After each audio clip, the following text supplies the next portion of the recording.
Thank you, Mr. President.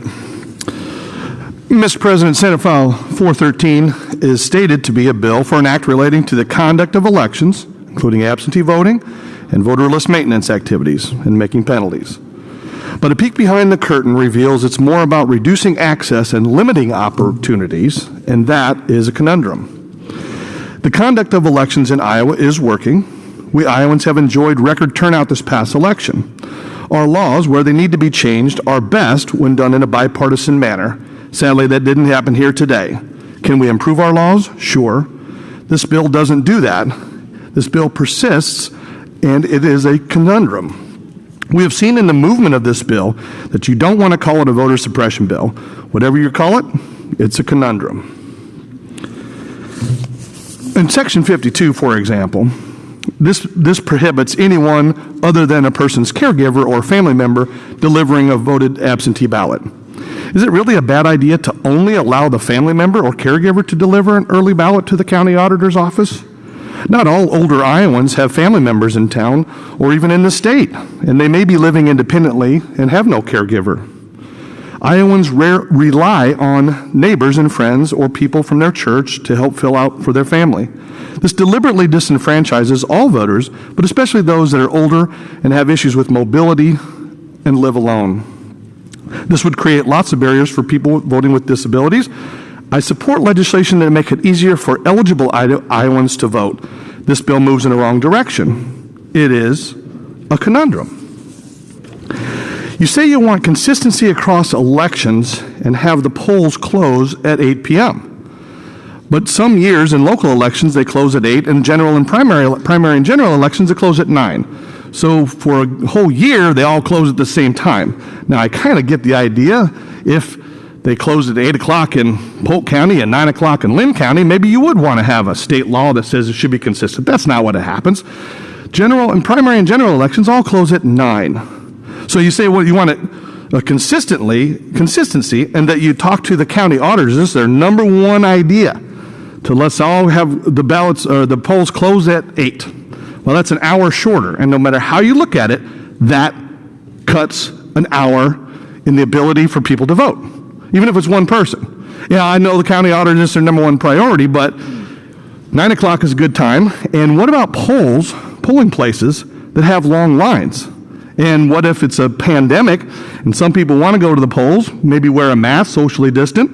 That might make it even a longer line. So closing them earlier doesn't help, but saying it's opportunity is a conundrum.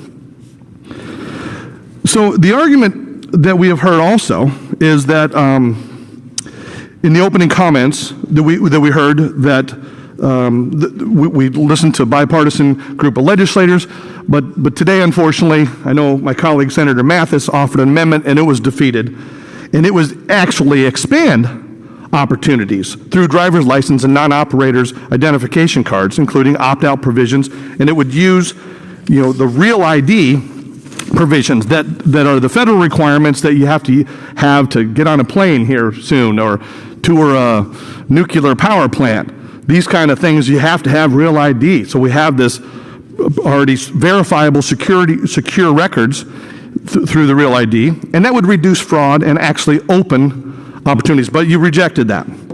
So our ability to register vote already exists, as the floor manager told us. Automatic voter registration using driver's license would fix that. It would help it. It would expand it. But no, we can't do that. So that's a conundrum. If you shorten the number of days for accessing vote by mail, and you say you want to expand opportunities, and this is not a voter suppression bill, then what you've done here is actually suppress the vote.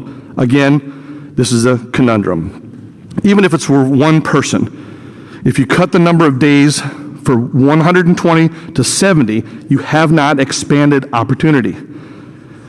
This bill requires the systematic culling of registration rolls. We already have a robust purging system. Our county auditors and their staffs scour obituaries and remove folks they should removed, are dearly departed. On December 26, I lost my 92-year-old father to COVID-19. He had moved to Iowa mid-year last year to be closer to family, and he lived in a care facility. He was registered to vote. And he passed away about a month and a half later. And curious, I checked the voter registration records, and he had been removed appropriately. Beware of Republicans who control all levels of state government, who say, after winning or keeping majorities in the legislature, we must expand opportunities in voting. We must listen to county auditors and supposedly one Democrat from the House and stop all amendments from the minority party offered today. Because of what it's said and what it's done, because of the rhetoric, beware of the rhetoric and listen to the words of the bill, not the claim of this bill is not about voter suppression. It's about expanding access to the vote. It does the opposite. And ladies and gentlemen, that is a conundrum. It's a conundrum that while pushing this legislation that reduces access to early votes, we cut short the time frame. It's a conundrum to push legislation that says it expands opportunity and closes the polls an hour early for the sake of consistency. It's a conundrum to say that this bill opens opportunities while rejecting safe, secure DOT records used to substantiate automatic voter registration. It's a conundrum, and there is a pattern here. State legislatures all across the country, we have seen bills that add hoops and barriers and tripper-uppers to reduce access to early vote and limits, as we have just talked about. And if this is not voter suppression, I don't know what is.